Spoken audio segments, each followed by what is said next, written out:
और 2 बार पंजाब में कैसा काम किया। ये अपनी हार का ठीकरा दूसरों के ऊपर फेंक, यही अंतर है। देखिए साहब, एक बात कह दूं, उन्होंने जबरन अपनी पार्टी में तो अपने को लीडर स्टैब्लिश कर लिया, जनता ने लीडर नहीं माना है। राहुल गांधी जी के नेतृत्व में चुनाव हुआ, 2014 हारे ऑफिशियली उनके नेतृत्व में, मतलब एक तरीके से अध्यक्ष थे। 19 में तो बैडली हारे और अब हार रहे हैं। अखिलेश यादव जी, मुलायम सिंह जी 2012 में मुलायम सिंह जी के नेतृत्व में चुनाव हुआ, वो जीते और 17 में 57 पे आ गए, फिर हार गए। So it is happening all over the country. The unfortunate part is कि वो अपनी पार्टी की लीडरशिप जबरदस्ती अपने पास रख सकते हैं, जनता का नेतृत्व नहीं। और वैसे तो मेरे ख्याल से दिग्विजय सिंह जी अभी आज ये बोल रहे हैं, कल शाम तक आते आते सारा ठीकरा खड़गे जी के सर के ऊपर फोड़ने की तैयारी हो सकती है। मनोज राय, भारतीय जनता पार्टी और एनडीए का एक ही मूल मंत्र रहा, विकास, और विकास के आधार पर विश्वास। और विपक्षी दलों का एक ही मूल मंत्र रहा, भ्रम, भ्रम के आधार पर भय। और मैं उसके डिटेल में नहीं जाना चाहता, किस प्रकार का दुष्प्रचार किया गया। तो कहीं लोकतंत्र खत्म हो जाएगा, तो कहीं संविधान खत्म हो जाएगा, तो कहीं पर आरक्षण समाप्त हो जाएगा, तो कहीं पर उत्तर दक्षिण में विभाजन करवा दें, और अनेक अनेक प्रकार की अनर्गल, आधारहीन, भड़काऊ बातें की गई। परंतु इधर जो विषय चुनावी प्रक्रिया को लेकर उठाए गए, आपने देखा कि चुनाव आयोग ने उसका युक्ति संगत और तकनीकी उत्तर दिया है। जो बातें मांगी गई थी, डिमांड, वो सारी बातें पूरी हुई हैं। परंतु मैं सिर्फ एक बात कहना चाहूंगा, चुनाव की हार की निश्चितता, यानी certainty of an inevitable electoral defeat might have put up salinity in their mind.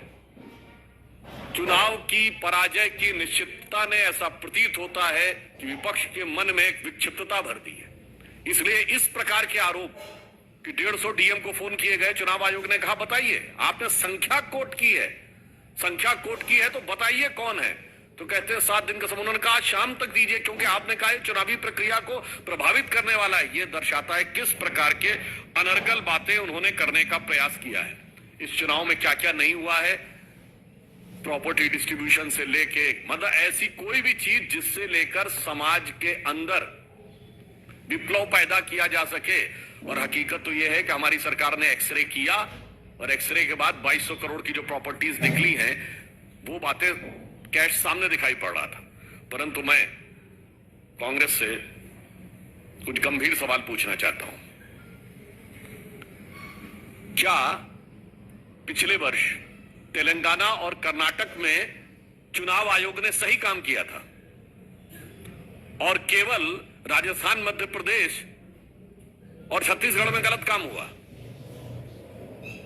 क्या 2018 में राजस्थान और छत्तीसगढ़ में अच्छा काम किया था और 2023 में गड़बड़ हो गया? तो मैं विपक्ष से पूछना चाहता हूं, आप उत्तर से दक्षिण तक चलिए, ये किस प्रकार की आप भ्रम फैलाने वाली निम्न स्तरीय बातें कर रहे हैं। मतलब उनके हिसाब से चुनाव आयोग ने पंजाब में अच्छा काम किया, हरियाणा में अच्छा काम नहीं किया, हिमाचल में अच्छा काम किया, उत्तराखंड में अच्छा काम नहीं किया, दिल्ली में अच्छा काम किया, उत्तर प्रदेश में अच्छा काम नहीं किया, और उसके बाद उसने बंगाल में अच्छा काम किया था और तेलंगाना में अच्छा काम किया। मगर क्या जय पराजय होती रहती है, परंतु लोकतंत्र के ऊपर आक्षेप मत करिए। और अंदर लाइटर नोट कहूं, पूरे देश को पप्पू समझने का प्रयास मत करिए। मैंने किसी व्यक्ति का नाम नहीं लिया है, मैंने सिर्फ ये बात कही है कि आप उत्तर से दक्षिण तक देख रहे हैं। और उसके बाद, और मैं ये भी कहना चाहता हूं, पराजय दिख रही है तो पराजित आप अनेक बार हुए हैं। जब आपके हाथ से सत्ता गई तो दोबारा लौट के नहीं आई। मैं याद दिलाना चाहता हूं, 1967 में आप तमिलनाडु से गए, आज तक लौट के नहीं आए। 1977 में कांग्रेस वेस्ट बंगाल से गई, आज तक लौट के नहीं आई। 1989 में यूपी बिहार से गए, आज तक लौट के नहीं आए। 1990 में गुजरात में गए, बीच में जनता दल का कांग्रेस में कुछ समय के लिए विलय हो गया था, आज तक लौट के नहीं आए। मेरे भाई, आप अनेक बार हार चुके हैं और ऐसे हारे हैं कि वो वेंट सो ऐसो वेंट की केमा ही ना आई। तो भाई, अगर केंद्र में आपको मोदी जी के नेतृत्व में एक प्रबल दिखाई पड़ रहा है नेतृत्व, तो ईमानदारी से लड़िए, परंतु लोकतंत्र को लांछित मत करिए। दिल शहजादे होते थे ना, हम गलत नहीं हो सकते, सब गलत है। इलेक्शन कमीशन गलत हो सकता है, कोर्ट गलत हो सकता है, लोकतांत्रिक व्यवस्था गलत हो सकती है, जनता गलत हो सकती है, इसलिए मैं सिर्फ ये कहना चाहूंगा, ईमानदारी से चुनाव परिणाम की प्रतीक्षा करिए। हम भी प्रतीक्षा कर रहे हैं। आज तो अब 24 घंटे की भी बात नहीं रह गई है। 20 घंटे के बाद दूध का दूध और पानी का पानी हो जाएगा। आपको जितना मट्ठा करना था आपने कर दिया, परंतु छाछ का छाछ और दूध का दूध भी साफ हो जाएगा।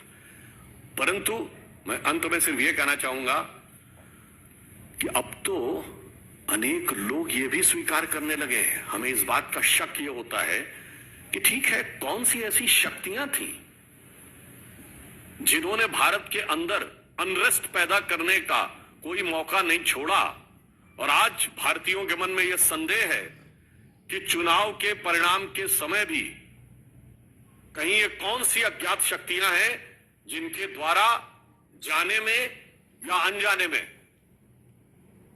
ये लोग संचालित होते हुए नजर आ रहे हैं। क्योंकि अनेक मीडिया में इस प्रकार की बातें आई थी कि देश के अंदर और देश के बाहर से बहुत सी शक्तियों ने इस बात के लिए प्रयत्न और संकल्प किए थे कि वो सरकार को नहीं आने देंगे। आप लड़िए ईमानदारी से और जो हो उस निर्णय को स्वीकार करिए।